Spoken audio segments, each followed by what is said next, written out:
Hey guys, B8KD here. Today I'm going to be going over the Rupture trainer. This is a very viable ship to fly in a fleet, in a small fleet at least. You don't risk much in this ship. This ship did cost around, I think, 70 to 80 mil to purchase, but you can repair it with the insurance vouchers. I think it takes 4 insurance vouchers now with the new update. They didn't say anything about increasing the voucher per ship, but they did silently.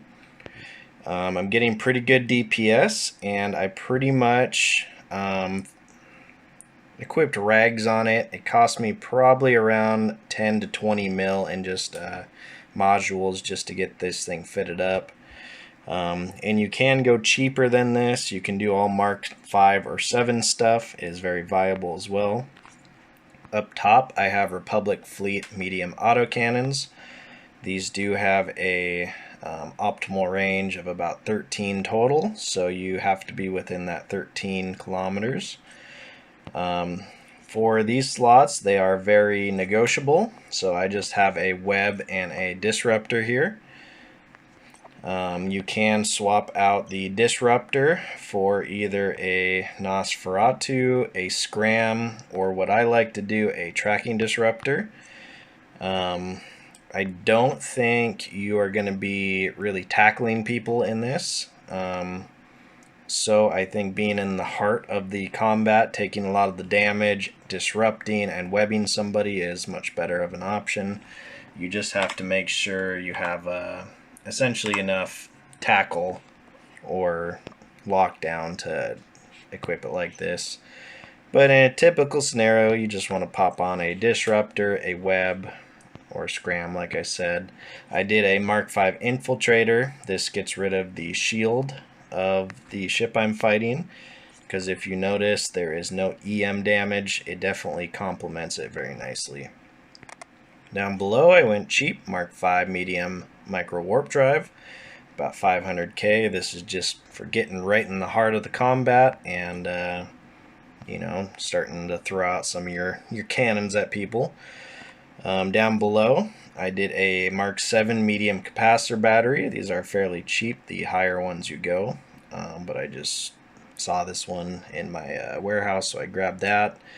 The reason why I have a capacitor battery, I have a large outlaw shield booster.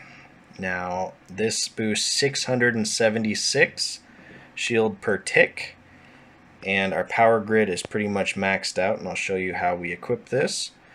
Down below, I have a Pussy Adaptive Invulnerability Shield. This gives you some pretty nice resistances. You can swap this out for a lot of different things, like a damage control potentially, but that only gives you 15 seconds of 13 seconds of general immunity, so it's not the best option. I would say leave it with one of these.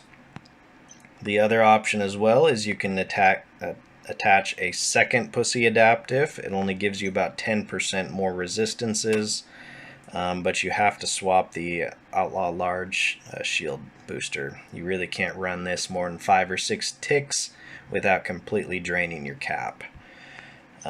So the capacitor battery definitely complements that. A few other builds I've seen is you can do 2 medium shield extenders. You cannot fit a large on there. I tried, even the lower tiered ones. But you could do two shield extenders and a capacitor battery and or invulnerability shield. These don't use up too much capacitor, and you use them once every 25 seconds activation time, so these give a pretty good passive shield and pretty big boost when you activate them. Of course, this is a Patriot one for 45 mil. I would just recommend 2 Mark 7s in that slot. Let's go ahead and just swap our Outlaw Large shield booster there. Now my power grid is completely maxed out, like I said. I'll show you my skills in a minute, but how I have her fit, I just went EM and thermal. These are only about 500k in rigs, so it gives a nice fill-in of the resistances. So base about 40% up to about 50, and then the pussy adaptive definitely boosts that up more. On the right side, I had to do 2 power grid rigs just to fit that large shield booster. If you had better cruiser electronics or whatever to get a better power grid and capacitor management, you could potentially slot a inertia modifier for one of these power grids. You really don't need velocity on this. Once you're in range, you'll just be blapping people. You don't really need, well, you're not going to be able to get away from anybody. This thing's slow as hell, so velocity I think doesn't really matter. But I would say either capacity multiplier and inertia modifier is going to help this ship quite a bit, especially with its maneuverability. So, checking out this, you can repair this with your insurance vouchers. Per shield operation level, you get a plus 5% to your shields, which is pretty big. That is the lower tiered shield operation, so it's a must to have that 5 out of 5. Along with the cruiser command bonus that gives you inertia and velocity. That has to be 5 out of 5 for this ship to even be comparable. And it's very easy. It only takes, I think, 1 to 3 days to get those both 5/5 or whatever it is. It's pretty cheap. Maybe a little bit longer than that. But you do get a tracking speed and a activation time, which is huge. If you wanted to make this thing all out DPS, I would probably go 2 activation times just to complement that 2% there. They'll just be blapping like crazy. Skill-wise, I am extremely low in my cruiser skills. If you were to fly this reliably, I would only recommend 4/4 on all cruiser-related skills, except for cruiser command for that additional bonus, and the shields, of course. But if you see in here, my cruiser is going to be 4/4 soon, but it's 4/3. My afterburner and micro warp drive stuff are pretty much max, so that definitely helps, but I fly a lot of ships that need that. Maintenance technology, I'm 5/5/3 on shields, and I'm going to be 5/5/3 on shield hardenings eventually. Going to our defense, we are going to be 4/4 here, and I'm going to leave it, but it's right now 4/2. Electronics, I think this is one of the more important ones just because you need this for capacity management and power grid, just a lot of things on there. Warp capacitor, yeah. But I'm going to leave that at 4/4.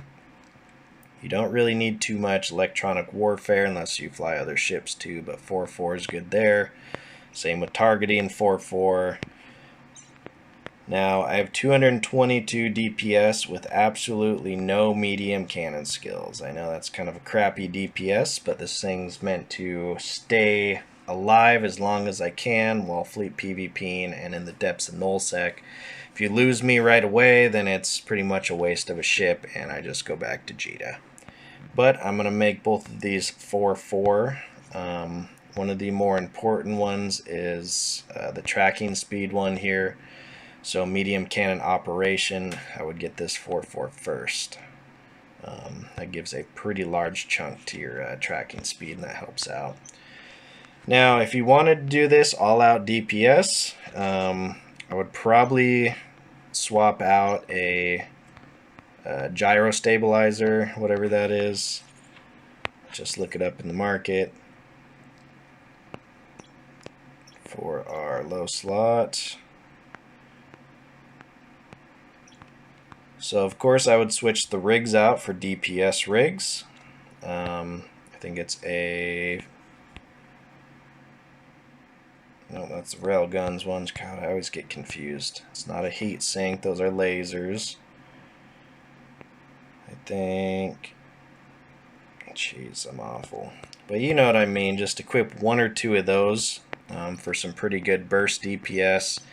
And for this slot, you could do your shield extension or a medium shield booster. Might be best because you don't have the capacitor battery to complement it. You definitely need a capacitor battery if you're running the large shield booster there.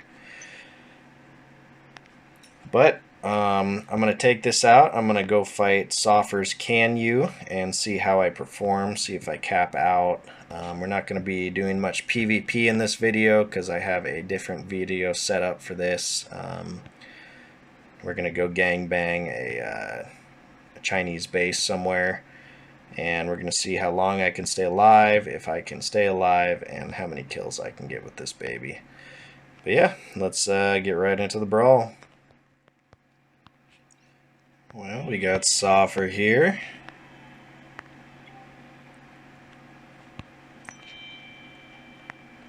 Let's see.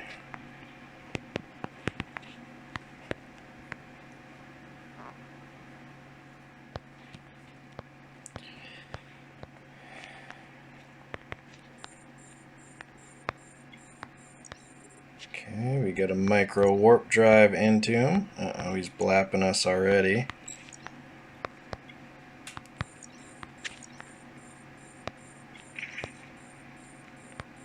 Okay, he's got us webbed and scrammed, it looks like. So we're not doing too much DPS. Oof, that sun's kind of annoying. So we are going to pop our capacitor battery and see how our shields hold up.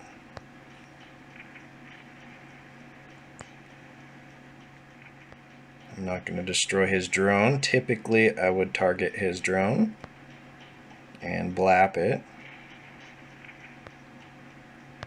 Whoop. Okay, we are full of shield now. That's good. So he has a lot of EHP and a lot of resistances, it looks like. We're only blapping 300 a shot.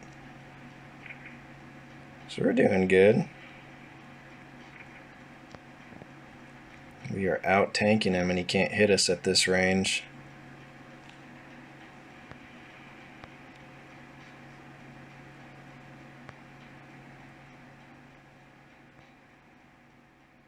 Now I did slot a target painter for this, so we'd probably be doing slightly less damage. But one tick, yeah, from 89 to 99% shield there. Yeah, so we're just going to sit here, circle him and blap him. While we're blapping him here, we do have options, remember.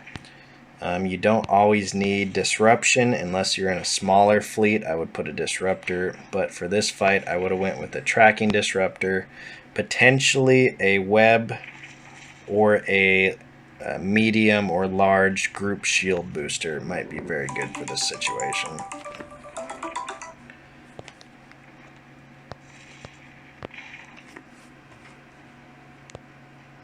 Okay, let's just keep on blapping them.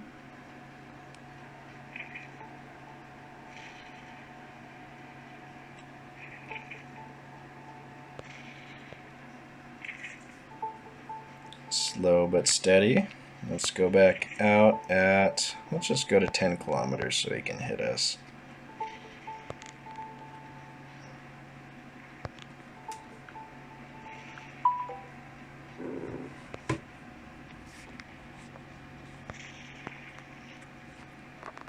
Okay, let's give him the easy.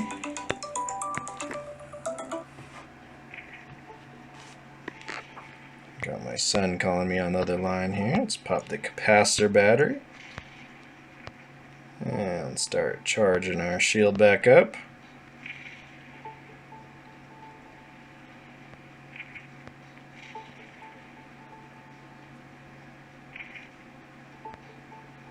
Now he's well within 4 kilometers. I think that's what he's orbiting at.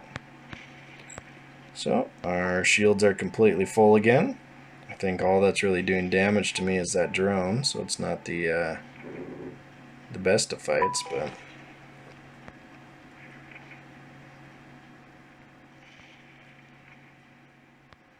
let's just get him down to armor and call it good.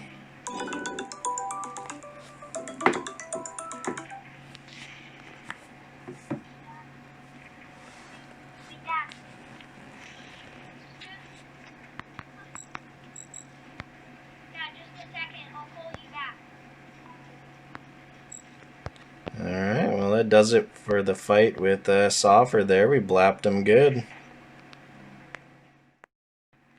Alright, our next fight here is going to be Moose Butter and the Arbitrator. Let's try to get on top of him. Just go ahead and approach him for now.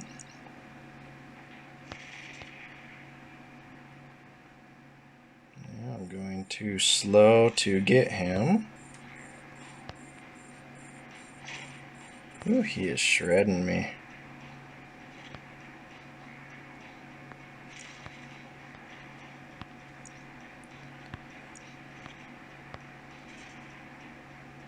Yeah, he's just kiting me off.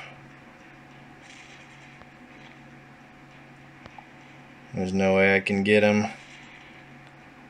Let's see how long we can tank.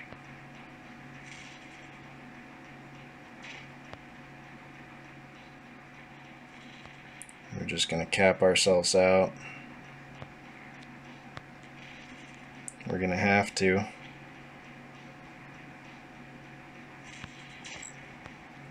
Yep, so it's only about 5 shield boosters there, but I'm surviving quite a long time. All I got on him is a little drone. If I can survive for 40 more seconds, I might be able to hold up a little bit longer, and maybe my drone will kill him. I'm not going to kill his drones. That's what I probably should do, to be honest, but let's just get one more tick there. I have my micro warp drive going the whole time. Yep, I'm capped out here. Shoot. Gotta take that off. Okay, let's pop this. We'll just get our shield back up.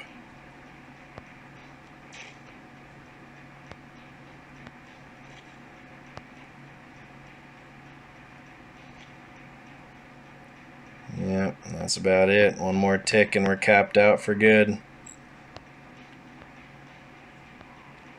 Maybe with some strike cannons I might have been able to hit him a little bit better, but with this build, nope. Not going to last another 50 seconds.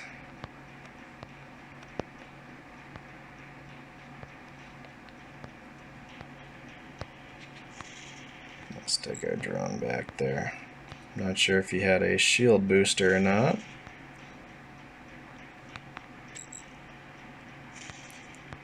That was a pretty juicy fight. You can see how long I can tank a Arbitrator, though. Arbitrator, I mean. Quite a while. Pretty tanky ship. Alright, so I got a Mauler trainer here. Let's see who the best man is. He's got a tracking disruptor on me, which is bad. Let's get this.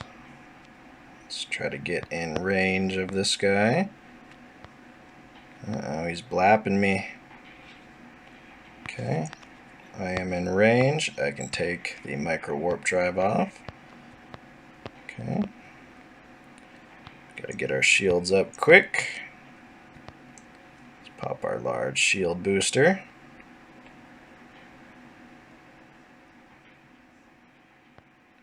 We're doing decent damage on him. We're breaking through his shield. I think a Mauler is armor, though. Oop, should probably take that off. Uh-oh, he's breaking away. I have to pop one tick of our micro warp drive there. Now we just gotta last.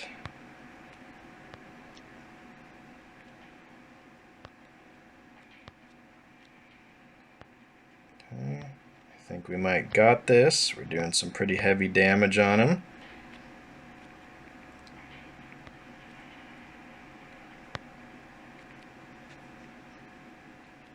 Okay, we got him just about down to hull.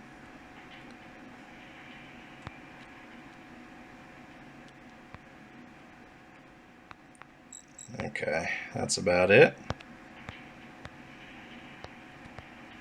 And he's out of here. So the Rupture did pretty well versus the Mauler. Silent said he is going to switch to pulse lasers, so we'll probably give him a rematch, but I'll take that as a W. Our capacitor was back up as well, so we could have got completely full shields pretty much. Good fight, my friend. On to the next one. Okay, we got Immortal here, another Rupture trainer. Let's start blapping him down. Whew, we're taking a lot more damage on this guy. So we need to get our capacitor battery going ASAP. He's got us webbed, and I'm not sure what other E-War he has, maybe a Disruptor.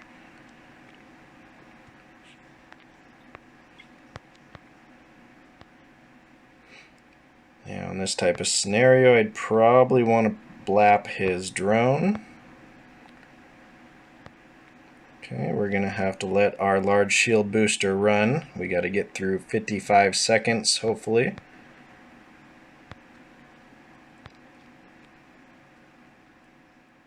Yeah, we definitely don't want to engage our micro warp drive. Uh-oh, we might be going down on this one. Capacitor's getting low. Just 35 more seconds we got to get through is our saving grace.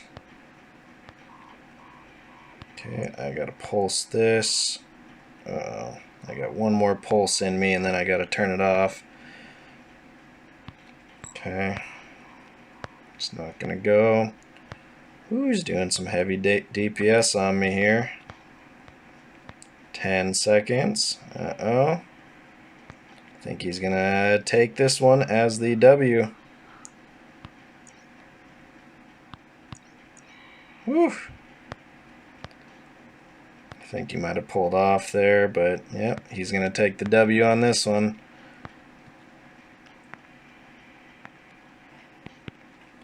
Send him the good fight.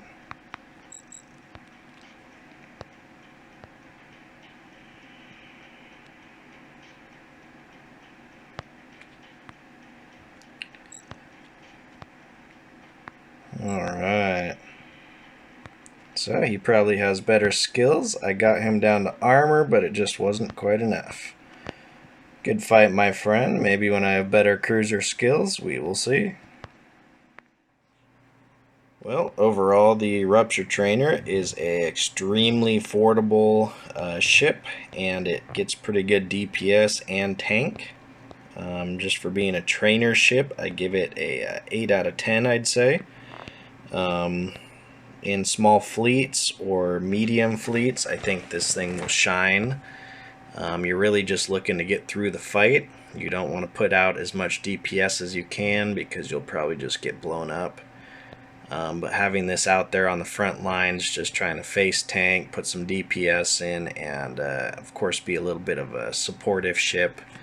One way I was considering building this is putting in the mid slot one of those shield reps and like a web or a tracking disruptor and just a lot of tank on it, so it can be a tank and a support ship at the same time. Wherever that is, group shield boosters. I know the large ones aren't really viable, but if you have a bunch of ships with a close range, I think these mediums do upwards, 12 kilometers, so people have to be fairly close, but you could orbit around, 5 to 10 and still blap with your guns there. But yeah, hope you guys enjoyed the video. I'll see you on the next one. Peace.